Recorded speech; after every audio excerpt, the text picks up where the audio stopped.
We're continuing our coverage of the mass shooting in Orlando, Florida, with information on terror from terror expert Frank Spano. Thank you so much for joining us. You are the founder of the Counterterrorism Institute, and tell us your reaction to what happened, that horror that happened overnight in Orlando. Thank you for having me, Odetta. And with any incident, of course, there's a great degree of shock that goes through the community. And as we've discussed in past incidents, terrorism occurs, if in fact this is terrorism, terrorism occurs every single day. Nearly 40 attacks occur every single day. So it's something that is becoming an increasing reality in our day-to-day lives, and that's a very scary thought. The gunman has been identified. He is an American citizen, according to authorities. He was armed with an AR-15 rifle, and one of the officials in Florida said that very quickly, within minutes, he went in and killed lots of people within minutes. 50 are dead. About how this is a little different from some of the other things like California, for example. This is different. It certainly is. We've seen, look at San Bernardino, it was an in and out engagement where Syed Farouk entered the location, engaged a number of targets, and then departed. In this case, we're seeing that Mr. Mateen went into the location and seemed to remain there. Now, whether his exit was blocked by the security officer that engaged him, which seems to be the case, which then turned what would have been a hit-and-run attack into a hostage situation or into a barricaded subject situation, is still unclear. But you're definitely right to say that it does seem to be different than previous attacks. The other thing, too, is that it was a hostage situation. It lasted for several hours, and then the authorities were able to get in. Under these circumstances, a lot of deaths. Any possibilities, in your experience, friendly fire here as well? It's always a possibility. However, it seems it may be unlikely. I think we're going to see a higher death toll because there were likely injuries at the onset of the action. That then those individuals did not receive medical care, as you said, for several hours before police were able to breach the perimeter and to do the subject. So that may have been a contributing factor. There were initial reports that Mr. Mateen had a device, some sort of device, but it seems that that's been ruled out at this point, that no explosives were utilized.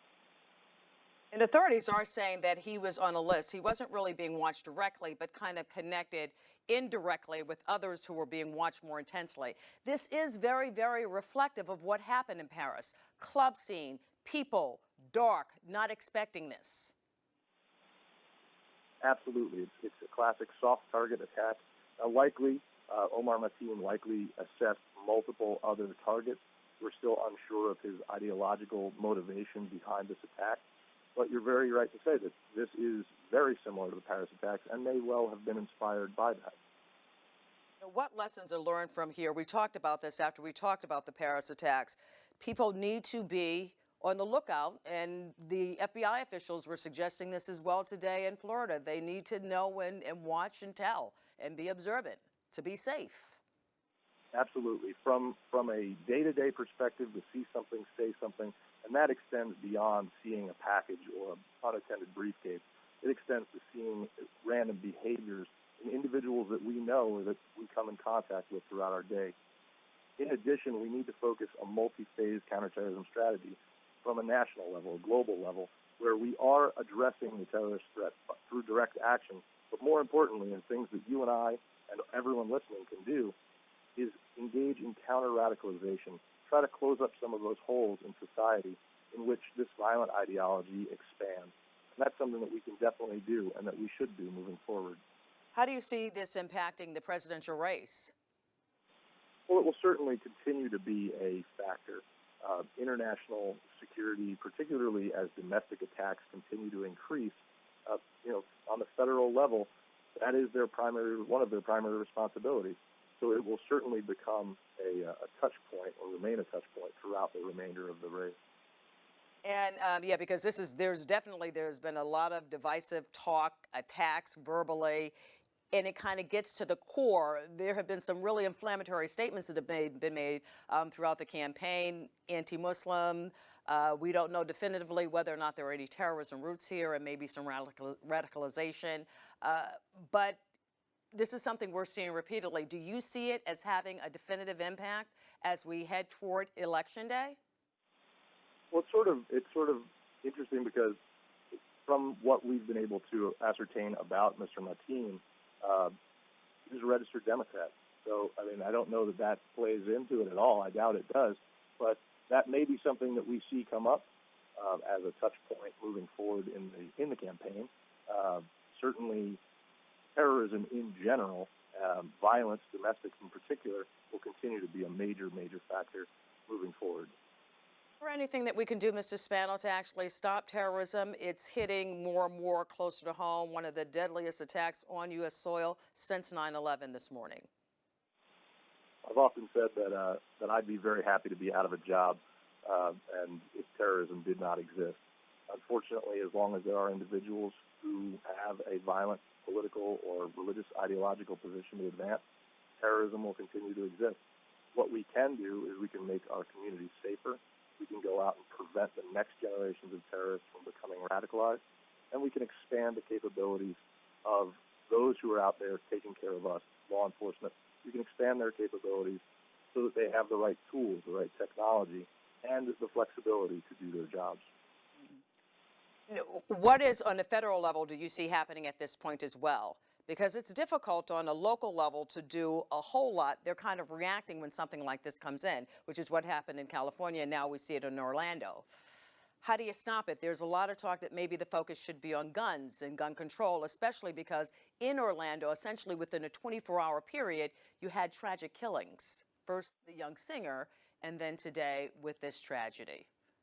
Certainly, and from what we can tell, Mr. Mateen, this has not yet been confirmed, but from what we can tell, Mr. Mateen had a security officer license. He had a licensed firearm permit, so he had followed all the rules. He was a U.S. citizen.